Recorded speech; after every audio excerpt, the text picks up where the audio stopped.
There's a song that's been floating around in my subconscious for the last, decade or so.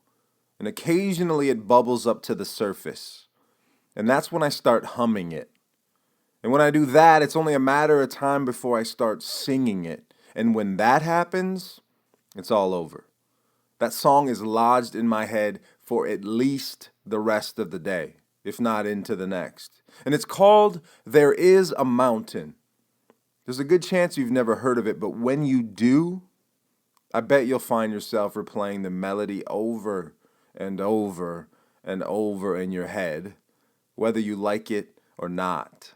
This episode is a reminder that you are not alone, but you may have to go first.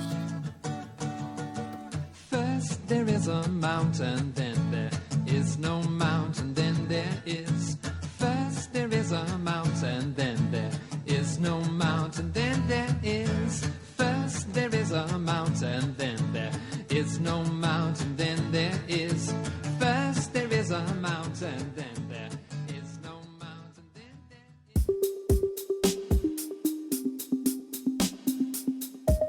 is. What if I told you that your life right now is worth noticing? This is the Attention Collection. I'm Anthony Garcia.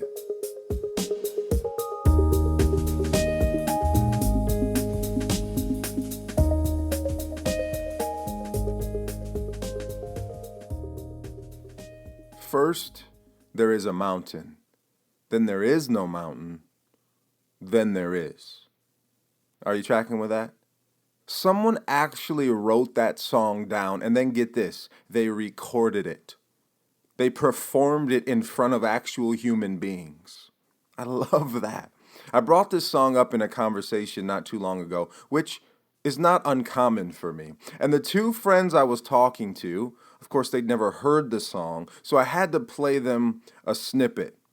And afterwards, we started talking about how even though this is a bizarre, obscure song, it's probably someone's favorite song. It's their classic. It's their go-to. It brought them through a rough time in their life. You know the story. And it reveals something significant to me. No matter what you're into, regardless of how odd you fear it may be, someone else out there loves it too. My thesis was confirmed today when I read the comments underneath a live concert recording of There Is a Mountain. Sure, there were comments like, "What does this even mean?" Or, "That audience sure looks thrilled to be there." But there were others like, "Donovan is singing about the Buddhist concept of embodiment." Or, "The chorus of this song, first there is a mountain, then there is no mountain, then there is, may sound incomprehensible or silly, but the lines are a Zen saying Donovan borrowed and which have a meaning. The lines are intended to succinctly describe 3 stages of Zen." The comment continues, but I'll stop there. This song, believe it or not, even pops up in Stephen King's time travel novel 11/22/63. Here's the line. "Because there was no step, a snatch of some old pop song drifted through my head. First, there is a mountain, then there is no mountain, then there is." If you don't believe me, it's on page 41 of that book. Check it out. Now listen, I'm not convinced this song has some deep spiritual meaning. For all I know, it may just be the result of one too many mushrooms. But it doesn't really matter, does it? In fact, is there a difference between deep spiritual meaning and one too many mushrooms? That's for another podcast. Here's the truth. There are people out there mining this song for gold. When Donovan went out on a limb and put this song out there in 1967, it didn't melt the charts, it didn't blast them to superstardom, but there's a small group of people enjoying it even to this day. I don't know, perhaps you are one now. If you ever feel like you're living on the fringes, like you're out there somewhere, relax, because that's exactly the right place to be.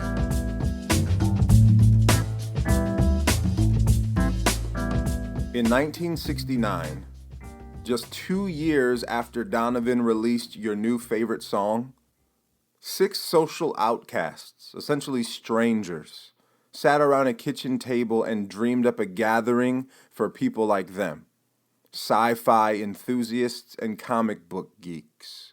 And what started as a fringe event for teenage misfits became arguably one of the most influential annual events in the country.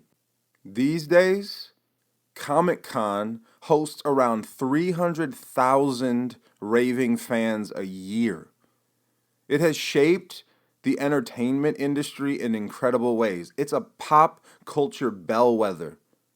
And that's not too bad for a bunch of people running around dressed like superheroes and goblins. Sometimes, I think all of us struggle with this feeling of being alone. We think we're the only ones who think a certain way or feel a certain way. We think, even subtly, that no one really understands. We worry most days that if people saw the real us, they wouldn't stick around. And maybe this feeling isn't on the surface at all times, but it shows up in the ways that we hide. It shows up in the comments that we leave out. It shows up in the jokes that we laugh at that we really don't think are funny. And it shows up when we don't laugh, when we think something is funny. The truth is, though, we aren't alone. The trouble is, we may have to go first. We may have to put ourselves out there and risk being judged or misunderstood. San Diego Comic-Con didn't just burst on the scene as a cultural explosion. It started as a fringe group of teenagers saying to one another, "Hey, I see you." And now, go ahead, Google San Diego Comic-Con and try to get a ticket to the event. This year, they're celebrating 5 decades as an organization. 50 years. I mean, what a year to go. Unfortunately, you won't be able to get in because the tickets are sold out. And the convention isn't even until July. But the truth is, most of those tickets were probably sold at last year's convention. It started on the fringes, with people laughing at these strangely dressed, overly passionate fans.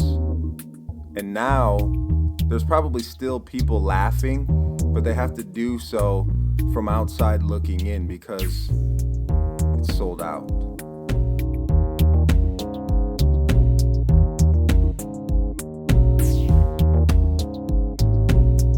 So if we believe this, the question shifts from, am I alone, to where are the others, as Seth Godin likes to say. And here is where the internet can actually be a particularly helpful place.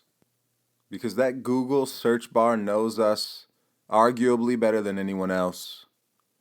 That search bar knows our concerns. It knows what scares us. It knows what interests us. It knows what excites us, and it knows what terrifies us. In fact, you just start to type and it will read your mind. And I experimented with this. I wanted to take what popped up in my head as the most obscure thing to search for at the moment. And I don't know where it came from, but I landed on belly button lint sculptures. So I typed in belly button lint, and with just the S of the word sculptures, Google finished it for me. And I was blown away and simultaneously expected that to happen.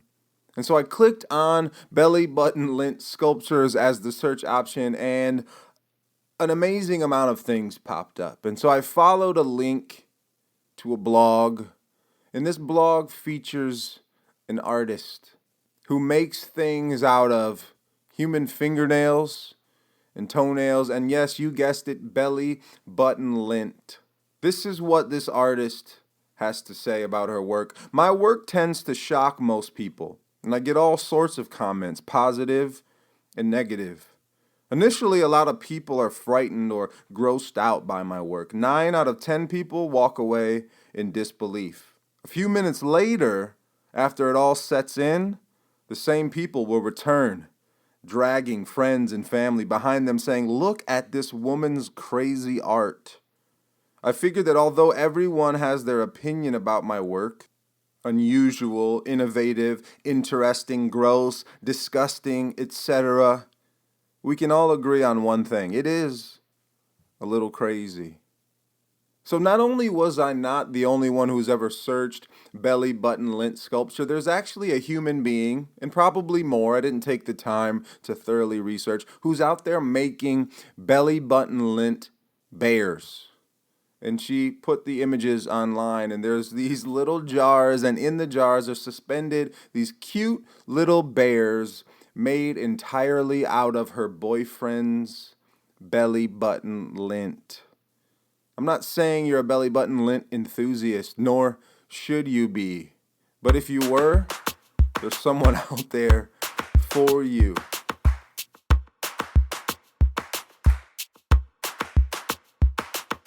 This woman, Rachel Betty Case, has received hate mail. She's been called a weirdo. She's had people walk up and say, "Your art is disgusting and you are disgusting." But because she put herself out there, she's also been featured in magazines. She's been on television. She's been on articles. And now she's on the Attention Collection podcast.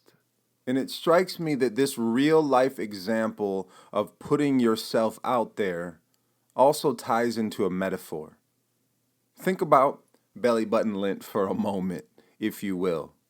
It's something that most, if not all of us, deal with, and yet we never talk about. Something we dispose of, something that probably even repulses us, even though it came from us. And yet this woman takes this thing and puts it on full display. And not only does she put it on full display, she embellishes it.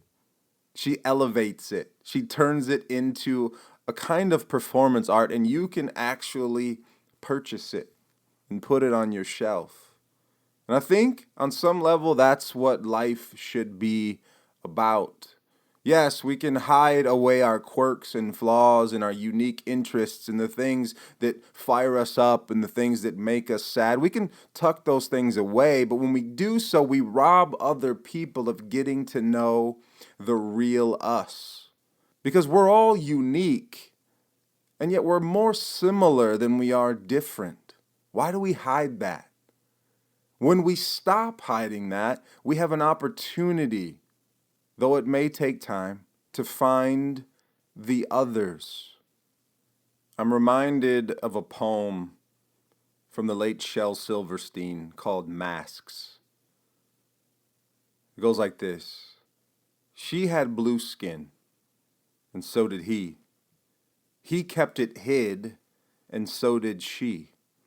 They searched for blue their whole life through, then passed right by and never knew.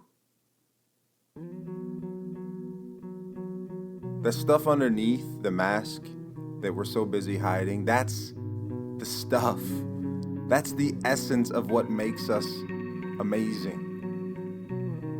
When we hide that,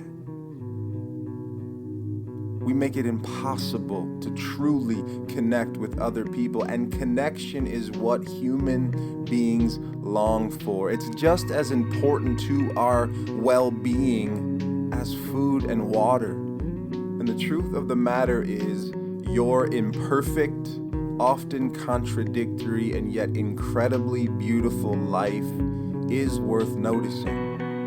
So don't hold it back from others, as risky as that proposition may be. It all happens in the art of paying attention.